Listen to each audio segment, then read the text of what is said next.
Hey everybody, I'm Jeff Pollard at Jeff Pollard 11 on Instagram. We have another great episode with quite a few guests. These are all cool people. Who are you? What are you about?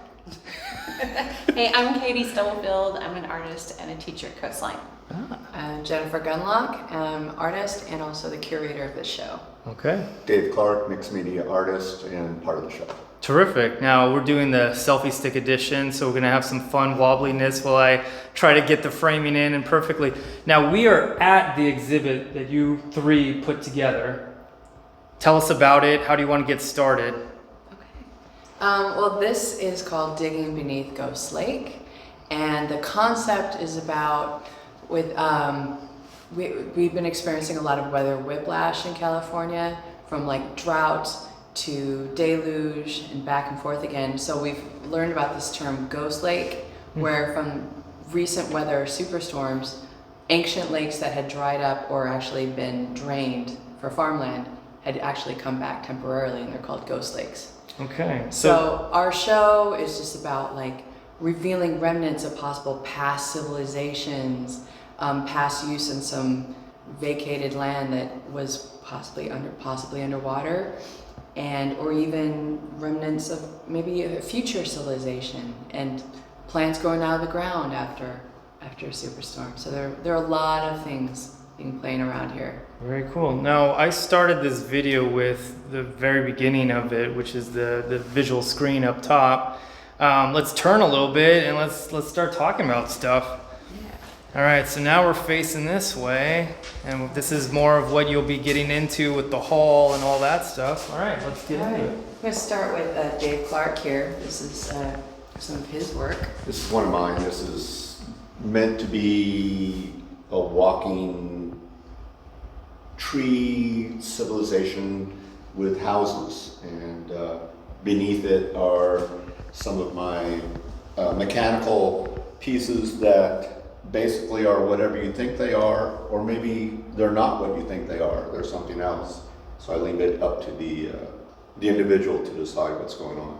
Okay. One of the things I was thinking about when we were putting this together was that, you know, after a winter rain in the desert, you have desert flowers coming back, or even like invasive species coming back. So these kind of represent like plants, or even, you know, they're antennas and they're human-made things. So there's just sort of this weird kind of Frankensteinian plant versus human-made things coming out of the ground. Okay. And mind you, I know my video does no justice, so please come by and check it out. All right, let's keep moving. Yeah. We're gonna go here and talk. These are a couple of pieces by Katie Stubblefield over here. Okay. Whichever one you want to talk about. Actually, maybe Bobo Trap. Oh yeah, I'm happy to talk about. This is a Bubbo trap. These are all based loosely on fishing nets, an old school way of making a net that you trap fish in. But I wanted to have kind of like an analog post event recycling of objects to try and finagle a way to capture things. So this is made with, there's actually a recycled lampshade in there, lots of weird foam things that ties plastic bags sewn together. It's designed to kind of almost function in kind of like an after the event, kind of just leftover, abandoned, like didn't work kind of way. So apologies if you kind of said this in so many ways, but how did you find all of this? I love my Goodwill stores, and I have friends who collect things for me. All the bottles are from here at the co-op, yeah, it's all just been put together. Dave Clark made all my lures here, all my weights and lures. So we've kind of worked together on ideas throughout the process. You a fishing guy, scuba guy, anything of that nature? Used to scuba. Oh, okay. No more fishing. Yeah, No more scuba. as Long Beach people, Yeah. you know, we've all been living around the port, and you know, the ocean definitely influences us. And industry by the Pacific Ocean has been a major influence. But like, yeah, with Katie's series that she made this summer, they're generally based on ghost nets, which are when fishing nets are left out in the ocean after they've been used. They've just been abandoned or they got disentangled and floated away. Okay. They continue doing their job. They keep capturing fish and mammals and debris and all kinds of stuff. So Katie's got all kinds of random debris caught up in here. Great commentary on that. May I ask real quickly, how long did this take you? Roughly. All summer. All summer. Okay. All summer. It was a great way to spend the summer. These nets really work. I've been tangled up in them before while I was trying to make them. Oh, it did its job. Okay. Yeah, absolutely. I just realized there's a pin in here that I have been looking for a long time. So nice. Now I know where it is. Cool. Here's another one from behind, but we'll move on. Yeah, with that one and this over here, they kind of like resemble, what do you call them, jellyfish, you know, they have like their little organs are exposed, like a little heart inside. Definitely influenced by a trip to the Aquarium of the Pacific at the beginning of the summer. Yeah, shout out to the aquarium. Yeah, I was looking at the luminescent fish and as well as the squid and the jellies. Really influenced like the idea of what you do to what organically happens to trap and how squid do that and anglers do that. So. Doing her homework, I like it. And then we just kind of meander around here, and then here's another piece by Dave. You want to talk about that one?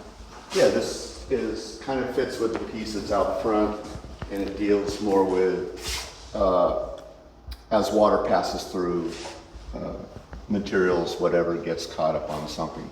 In this case, a lot of my art deals with decay, and in some ways people find it kind of sick. Yeah. But this is meant to represent flesh. Yeah. Oh, very.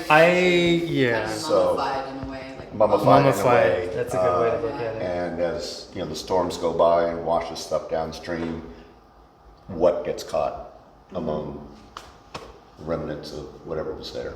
Yeah. And how did you do this dry effect, or how did you capture it for most part? This is rebar. Layman's terms. This is rebar, and it's Okay. stuck into a big block of wood, and that's expanding Gorilla Glue on the bottom. Oh, okay. And this is simply the cast material you'd use if you broke your arm. Ah. You know, and then it's using wood dyes, wood stains to color it and let it drip down, and so that's all just basically what happens. I don't really know what it's going to look like until a couple days later after it dries. Oh, So what it looks like at first, as I'm doing it, is, oh, this is great, I love the colors. I come back and like, they're all gone. But then that's just life, things change. So yeah, and then I'm using magnet wire to add the little color here and there to make things maybe, I don't know. I like to ask artists this. They don't always have the answer, but did you already say what's the title of this piece? Do you have one? I don't really title There my we work. see. All my work is numbered. A lot of times I'll come up with names like this is Shirley, this is John. Sometimes it's just like, gee, what happened? I don't know, I forgot. You know, what do you think?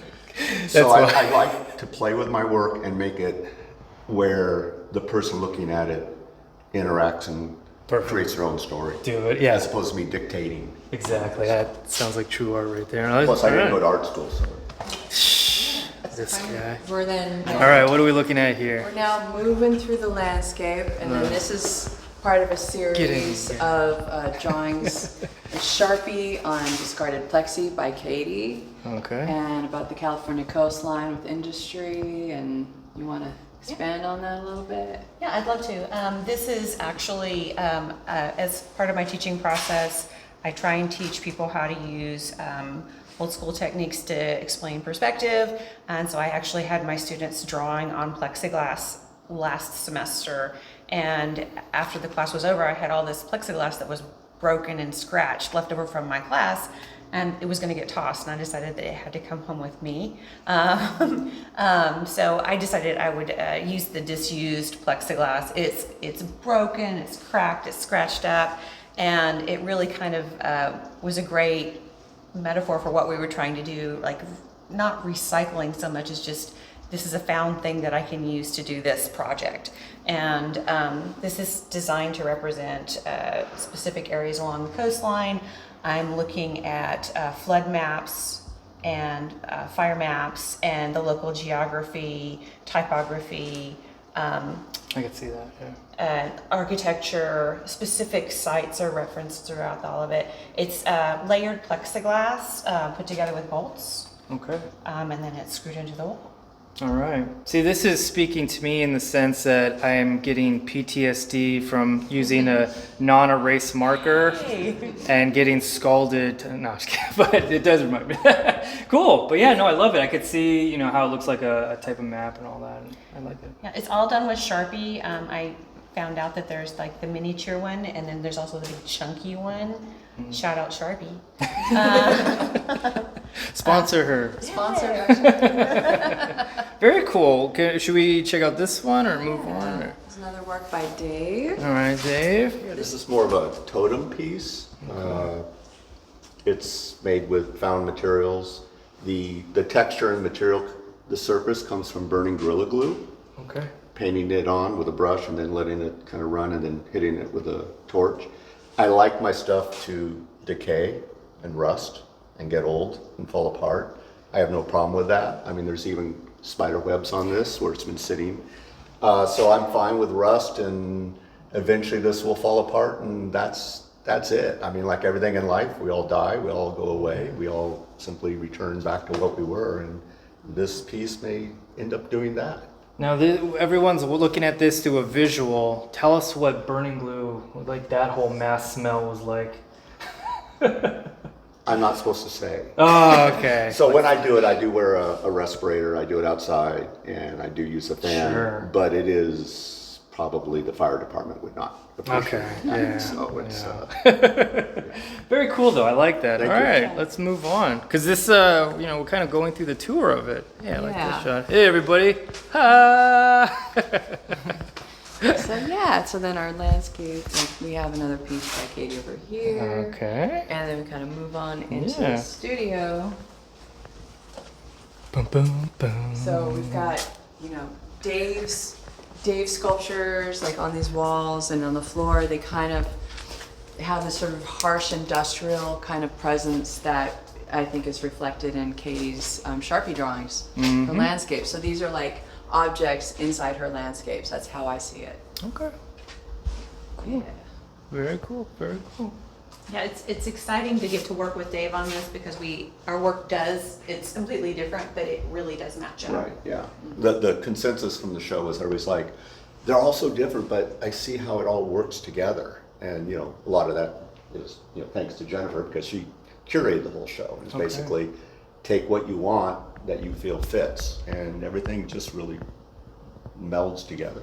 Yeah. You know, to How create that long statement. of that did it take to kind of plan out and make sure you find that kind of commonality? Yeah. Well, Katie and Dave wanted to work together for a while because they already have this like kind of dystopian sort of, you know, interest that they saw was already We're happy reflecting in their people. work. Yeah. We're so Me positive too. about the world. So I was invited to curate and then be the third person, and so that's kind of I felt like that was Yeah. what connected us all. Very cool. And I had this thing going in my mind for like well over a year about the whole water appearance, disappearance. Water is this like powerful force thing. Yeah. And then also like when water can recede, there's an ancient ship or something that just resurfaced and things like that. So I really wanted to play on that.